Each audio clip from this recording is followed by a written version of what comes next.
Hello guys, meron ako ditong ginawang MI Note in Light hang on logo problem or stuck on logo. Pinadala nga po pala ito dito sa aming shop. Galing pa po ito ng La Union at pinadala dito sa amin via LBC. So tapos ko na po magawa ang unit na to at ang problem po nito ay kanyang CPU. So nirevol ko lang po ito at meron pa ako itong full tutorial at naka-upload po sa aking YouTube channel na Gadget Site. Panoorin nyo na lang po doon. So tapos ko na po ito magawa and then ipapadala ko na po ulit ito pabalik sa owner upang magamit na po sa kanilang province.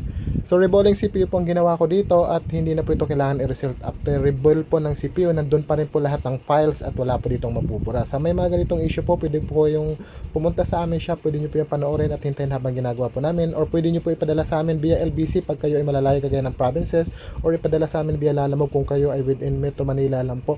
PM lang po kayo sa aming Facebook page at magbibigay kami ng exact details kung saan nyo po ipapadala. So yun lang po mga ma'am and sir, thank you and good day!